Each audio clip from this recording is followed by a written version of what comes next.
नमस्कार दोस्तों, स्वागत है आपका टीम्स अकेडमी के यूट्यूब चैनल पे। दोस्तों, आज हम बात करेंगे कंप्यूटर जनरेशंस के बारे में, तो वीडियो को एंड तक ज़रूर देखें। दोस्तों, जो कंप्यूटर की जनरेशंस है, उसको कंप्यूटर के हार्डवेयर और उसकी टेक्नोलॉजी के आधार पर डिवाइड किया गया है। जो कंप्यूटर की जनरेशंस है, उसको 5 पार्ट्स में डिवाइड किया गया है। First generation, second generation, third generation, fourth generation and fifth generation. First generation का जो टाइम पीरियड था वो 1946 से लेकर 1959 तक था। फर्स्ट जनरेशन में आपकी वैक्यूम ट्यूब यूज की जाती थी। सेकंड जनरेशन का टाइम पीरियड आपका 1959 से लेकर 1965 तक है और सेकंड जनरेशन में आपके ट्रांजिस्टर यूज किए जाने लगे। थर्ड जनरेशन का जो आपका टाइमिंग है वो 1965 से लेकर 1971 तक है और थर्ड जनरेशन में आपके आईसीज, जिन्हें हम इंटीग्रेटेड सर्किट कहते हैं, वो यूज किए जाने लगे। फोर्थ जनरेशन का टाइमिंग आपका 1971 से लेकर 1980 तक है और इस समय आपके माइक्रो प्रोसेसर यूज किए जाने लगे। और फिफ्थ जनरेशन है आपका 1980 के बाद का, अभी तक का टाइम आपका फिफ्थ जनरेशन में आता है, जो आपकी फिफ्थ जनरेशन में भी आपका माइक्रो प्रोसेसर यूज किए जाते हैं, बट उसमें आपकी यूएलएसआई टेक्नोलॉजी यूज की जाती है और फोर्थ जनरेशन में आपकी वीएलएसआई टेक्नोलॉजी यूज की जाती है। जो हम आज यूज कर रहे हैं वो अभी फिफ्थ जनरेशन है और एआई टेक्नोलॉजी जो है आती है आपकी, वो फिफ्थ जनरेशन में आती है। तो अब हम फर्दर डिस्कस करेंगे एक एक जनरेशन के बारे में। तो चलिए सबसे पहले बढ़ते हैं फर्स्ट जनरेशन के बारे में। तो फर्स्ट जनरेशन का, जैसा कि मैंने आपको बताया, जो पीरियड था वो 1946 से लेकर 1959 तक था। तो फर्स्ट जनरेशन में जो आपकी यूज होती थी वो वैक्यूम ट्यूब्स यूज होती थी। तो बेसिक जो कंपोनेंट के तौर पे आपके वैक्यूम ट्यूब यूज की जाती थी। जो सीपीयू और मेमोरी का बेसिक कंपोनेंट था आपका, वो वैक्यूम ट्यूब था। और जो फर्स्ट जनरेशन में स्टोरेज के लिए यूज किया जाने लगा था, वो था आपका मैग्नेटिक ड्रम। तो फर्स्ट जनरेशन में ध्यान रखना आपने, जो बेसिक कंपोनेंट था आपका सीपीयू और मेमोरी का, वो आपका वैक्यूम ट्यूब था और जो स्टोरेज के लिए यूज किया जाता था वो था मैग्नेटिक ड्रम। ये जो आपको स्क्रीन पे दिख रहा है, ये है आपकी वैक्यूम ट्यूब्स और ये है आपका मैग्नेटिक ड्रम्स। ये वैक्यूम ट्यूब्स यूज की जाती ही थी बेसिक कंपोनेंट के तौर पे और ये मैग्नेटिक ड्रम यूज किए जाते थे फर्स्ट जनरेशन में स्टोरेज के लिए। तो अब बात करते हैं कुछ मेन फीचर्स के बारे में कि फर्स्ट जनरेशन के क्या-क्या फीचर्स थे। फर्स्टली तो वैक्यूम ट्यूब की टेक्नोलॉजी फर्स्ट जनरेशन में यूज की जाने लगी और जो फर्स्ट जनरेशन के जो आपकी आउटपुट थी ना इसकी, जो इसका रिजल्ट मिलता था वो अनरिलायबल था। इस पे हम भरोसा नहीं कर सकते थे कि ये ठीक ही होगा, ठीक है? 100% इस पे भरोसा नहीं था। और जो फर्स्ट जनरेशन की आपकी मशीन्स थी, वो आपकी मशीन लैंग्वेज को सपोर्ट करती थी। मशीन लेवल लैंग्वेज होती है आपकी बाइनरी लैंग्वेज, मतलब जो कि आपकी 0 और 1 के फॉर्म में चलती है। उस लैंग्वेज को आपका फर्स्ट जनरेशन के कंप्यूटर सपोर्ट करते थे। फर्स्ट जनरेशन के कंप्यूटर बहुत ज़्यादा कॉस्टली थे और बहुत ज़्यादा हीट जनरेट करते थे। फर्स्ट जनरेशन के इनपुट आउटपुट डिवाइसेस काफ़ी स्लो थे, क्योंकि इसमें आपके पंच कार्ड और पेपर टेप्स यूज़ की जाती थी। बहुत ह्यूज थे साइज़ में और इतने गर्म हो जाते थे कि इनको ठंडा करने के लिए हमें एसी की ज़रूरत पड़ती थी। और साथ में जो ये नॉन पोर्टेबल थे, जो फर्स्ट जनरेशन के कंप्यूटर थे, हम उसको एक जगह से दूसरी जगह को नहीं ले जा सकते थे। और जो फर्स्ट जनरेशन का कंप्यूटर थे, वो बहुत ज़्यादा इलेक्ट्रिसिटी कंज़्यूम करते थे। अगर हम एक सिस्टम फर्स्ट जनरेशन के सिस्टम की बात करें, तो वो एक 30 टन का सिस्टम होता था और उसमें 18,000 तक वैक्यूम ट्यूब्स यूज़ की जाती थी, एक फर्स्ट जनरेशन के कंप्यूटर की अगर हम बात करें। फर्स्ट जनरेशन का कंप्यूटर 1,50,000 वॉट तक इलेक्ट्रिसिटी कंज्यूम करता था। फर्स्ट जनरेशन के कंप्यूटर में एसी वोल्टेज यूज की जाती थी और जो फर्स्ट जनरेशन के कंप्यूटर थे वो बैच प्रोसेसिंग करते थे, मतलब एक बैच को ही, एक इंस्ट्रक्शंस को ही एक टाइम पे एग्जीक्यूट करते थे। अब हम बात करते हैं फर्स्ट जनरेशन के कुछ कंप्यूटर के बारे में। एनिक, एडवेक, आईबीएम 701, आईबीएम 750, ये फर्स्ट जनरेशन के कंप्यूटर थे। ये जो एक एग्जांपल है, ये आपके एक फर्स्ट जनरेशन के कंप्यूटर का एग्जांपल है जो आप इमेज पे देख पा रहे हो। जो फर्स्ट जनरेशन के कंप्यूटर थे, उनकी जो स्पीड थी वो आपकी माइक्रो सेकंड्स में मेजर की जाती थी। अब हम बात करते हैं सेकंड जनरेशन के कंप्यूटर के बारे में। सेकंड जनरेशन के कंप्यूटर का जो टाइम पीरियड था वो 1959 से 1965 तक का था और जो सेकंड जनरेशन में थे वो ट्रांजिस्टर यूज किए जाने लगे। ये ट्रांजिस्टर वैक्यूम ट्यूब के कंपैरिजन में चीपर थे, लेस पावर कंज्यूम करते थे एज कंपेयर टू आपके वैक्यूम ट्यूब्स, और साइज में भी काफी छोटे थे वैक्यूम ट्यूब से, और फास्टर भी थे आपके वैक्यूम ट्यूब से। तो ये जो एक आप पिक्चर देख रहे हो, ये एक ट्रांजिस्टर है जो कि सेकंड जनरेशन में यूज किया जाने लगा। अब बात करते हैं सेकंड जनरेशन के कुछ फीचर्स के बारे में। सेकंड जनरेशन में वैक्यूम ट्यूब की जगह ट्रांजिस्टर्स यूज किए जाने लगे। ये फर्स्ट जनरेशन के कंपैरिजन में ज्यादा रिलायबल थे, फर्स्ट जनरेशन के कंपैरिजन में ज्यादा स्मॉल थे, कम हीट प्रोड्यूस करते थे, और फर्स्ट जनरेशन के कंपैरिजन में कम इलेक्ट्रिसिटी यूज करते थे, और फास्टर थे फर्स्ट जनरेशन के कंपैरिजन में। और अभी भी ये जो सिस्टम थे कॉस्टली थे, और अभी भी इन्हें एसी की रिक्वायर्ड पड़ती थी, क्योंकि ये अभी भी कंप्यूटर गर्म होते थे।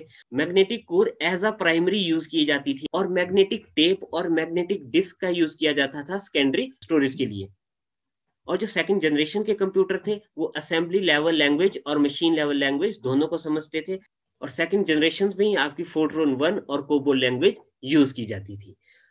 और सेकंड जनरेशन के कुछ एक सिस्टम्स है आपके IBM 1620, IBM 7094, CDC 1604, CDC 3600। तो ये कुछ सिस्टम से सेकंड जनरेशन की। ये है मैग्नेटिक कोर जो कि सेकंड जनरेशन में as a primary memory use किया जाता था, और ये है एक कंप्यूटर जो कि एक सेकंड जनरेशन का कंप्यूटर है। ये है आपका मैग्नेटिक कोर। सेकंड जनरेशन के टाइम में ही ऑपरेटिंग सिस्टम, प्रिंटर और स्टोरेज डिवाइसेस इन्वेंट हो चुके थे। अब बात करते हैं थर्ड जनरेशन के कंप्यूटर के बारे में। थर्ड जनरेशन के जो कंप्यूटर है उनका जो टाइमिंग पीरियड था वो था 1965 से लेकर 1971 तक, और थर्ड जनरेशन में अब यूज किए जाने लगे थे आपके ट्रांजिस्टर की जगह आईसीज। तो जो थर्ड जनरेशन में जो इलेक्ट्रॉनिक कंपोनेंट यूज किया जाने लगा वो था आपका आईसीज, और यहाँ पे स्टोरेज के लिए अभी भी magnetic core as a primary memory, और मैग्नेटिक टेप्स और मैग्नेटिक डिस्क आपकी सेकेंडरी मेमोरी के तौर पे यूज किए जाते थे। जो थर्ड जनरेशन में आईसीज थे उसमें ट्रांजिस्टर, रजिस्टर और कैपेसिटर को इंटीग्रेट किया जाता था। आईसीज को इन्वेंट किसने किया था? जैक किल्बी ने। अब बात करते हैं हम थर्ड जनरेशन के कुछ मेन फीचर्स के बारे में। थर्ड जनरेशन में हमारे आईसीज यूज किए जाने लगे, और ये मोर रिलायबल था एज कंपेयर टू फर्स्ट और सेकंड जनरेशन के कंप्यूटर के मुकाबले में। स्मॉलर साइज था as compare to first generation and second generation computer, और लेस हीट जनरेट करता था। फर्स्ट जनरेशन और सेकंड जनरेशन के मुकाबले ज्यादा फास्टर था। इसकी जो मेंटेनेंस कॉस्ट थी वो कम थी, और अभी भी ये जो थर्ड जनरेशन का सिस्टम था अभी भी ये कॉस्टली था, और अभी भी इसे एसी की रिक्वायर्ड पड़ती थी, क्योंकि ये अभी भी गर्म होता था। बट ये फर्स्ट और सेकंड जनरेशन के मुकाबले में अब कम इलेक्ट्रिसिटी यूज करता था, और हाई लेवल लैंग्वेज को ये सपोर्ट करने लग गया था। थर्ड जनरेशन में small scale integration and medium scale integration use की जाने लगी थी। स्मॉल स्केल इंटीग्रेशन क्या होती है? जहां पे 10 से लेकर 20 इलेक्ट्रॉनिक्स कंपोनेंट को इंटीग्रेट किया जाता है एक सिंगल चिप पे, वो उसे कहते हैं हम स्मॉल स्केल इंटीग्रेशन। और जहां पे 20 से लेकर 100 इलेक्ट्रॉनिक्स कंपोनेंट पे एक चिप पे इंटीग्रेट किया जाता है उसे कहते हैं हम मीडियम स्केल इंटीग्रेशन। ठीक है। और keyboard, mouse, plotter, scanner third generation में एज ए इनपुट और आउटपुट के लिए यूज किए जाने लगे। पास्कल, बेसिक, फोर्ट्रॉन 2, 3, 4 ये high level language third generation में यूज की जाने लगी। ये है थर्ड जनरेशन में यूज किए जाने वाले कुछ system: IBM 360 series, Honeywell 6000 series, PDP personal data processor, IBM 370/168, TDC 316। ये जो एक एग्जांपल है ये आपके थर्ड जनरेशन कंप्यूटर का एग्जांपल है। अब हम बात करते हैं फोर्थ जनरेशन के कंप्यूटर के बारे में। फोर्थ जनरेशन का जो टाइमिंग पीरियड था वो 1971 से लेकर 1980 तक था। फोर्थ जनरेशन के कंप्यूटर में माइक्रो प्रोसेसर यूज किया जाने लगा, और फोर्थ जनरेशन में हम VLSI टेक्नोलॉजी यूज करने लगे। VLSI टेक्नोलॉजी में हम 5000 ट्रांजिस्टर को एक सिंगल चिप पे इंटीग्रेट कर सकते थे। फोर्थ जनरेशन के कंप्यूटर में हाई लेवल लैंग्वेज जैसे कि C++ यूज़ की जाने लगी, और डाटाबेस का यूज़ भी फोर्थ जनरेशन से ही होने लगा था। अब बात करते हैं हम फोर्थ जनरेशन के कंप्यूटर के कुछ फीचर्स के बारे में। फोर्थ जनरेशन के कंप्यूटर में VLSI टेक्नोलॉजी यूज की जाने लगी, जहां पे कि हम 5000 से ज्यादा ट्रांजिस्टर्स को एक सिंगल चिप पे एम्बेड कर सकते थे। फोर्थ जनरेशन के कंप्यूटर में LSI और VLSI टेक्नोलॉजी यूज की जाने लगी, क्योंकि हम 5000 तक इलेक्ट्रॉनिक कंपोनेंट को LSI में इंटीग्रेट कर सकते थे और VLSI में हम 5000 से ज्यादा कंपोनेंट को इंटीग्रेट कर सकते थे।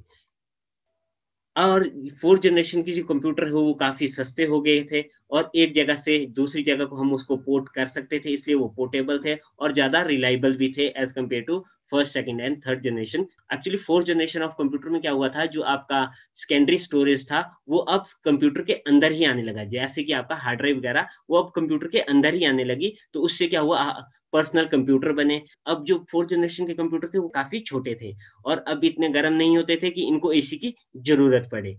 फोर्थ जनरेशन कंप्यूटर के टाइम पे इंटरनेट इंट्रोड्यूस हो चुका था और जो हमारी नेटवर्क फील्ड थी उसमें भी काफ़ी ज़्यादा डेवलपमेंट होने लगी। फोर्थ जनरेशन के ये कुछ कंप्यूटर है, DEC10, स्टार 1000, PDP-11 और क्रेवन। क्रेवन आपका एक सुपर कंप्यूटर है। ये देखो एक एग्जांपल है फोर्थ जनरेशन के कंप्यूटर का।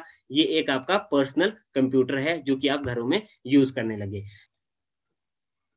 फोर्थ जनरेशन में microprocessor as a electronic component use किया जाने लगा और मैग्नेटिक टेप और मैग्नेटिक डिस्क को as a secondary storage fourth generation में यूज किया जाता था। अब बात करते हैं हम फिफ्थ जनरेशन ऑफ कंप्यूटर की। फिफ्थ जनरेशन का कंप्यूटर का जो टाइमिंग पीरियड है वो 1980 से लेकर जो अभी तक हमारा जो जनरेशन चली है वो फिफ्थ जनरेशन ऑफ कंप्यूटर है। अब फिफ्थ जनरेशन में VLSI की जगह अब ULSI टेक्नोलॉजी आने लगी। ULSI में आपके 10 मिलियन तक आपके इलेक्ट्रॉनिक्स कंपोनेंट एक सिंगल चिप पे एम्बेड किए जाने लगे। और फिफ्थ जनरेशन में हाई लेवल लैंग्वेज जैसे कि C++, जावा, .NET, ये सभी की सभी लैंग्वेज फिफ्थ जनरेशन में यूज की जाने लगी। अब बात करते हैं कुछ मेन फीचर्स के बारे में फिफ्थ जनरेशन के। फिफ्थ जनरेशन में ULSI टेक्नोलॉजी यूज की जाने लगी। इसमें आपके 10 मिलियन तक इलेक्ट्रॉनिक कंपोनेंट को हम इंटीग्रेट कर सकते थे एक सिंगल चिप पे। फिफ्थ जनरेशन में AI, आर्टिफिशियल इंटेलिजेंस का यूज किया जाने लगा। फिफ्थ जनरेशन के कंप्यूटर मोर यूजर फ्रेंडली थे।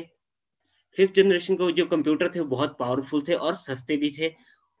Mobile communication, voice recognition, satellite communication fifth generation में यूज की जाने लगी। फिफ्थ जनरेशन के कंप्यूटर का यूज फिल्म मेकिंग में, ट्रैफिक कंट्रोल में, इंडस्ट्रीज में, बिजनेस में और रिसर्च और डेवलपमेंट में यूज किया जाने लगा।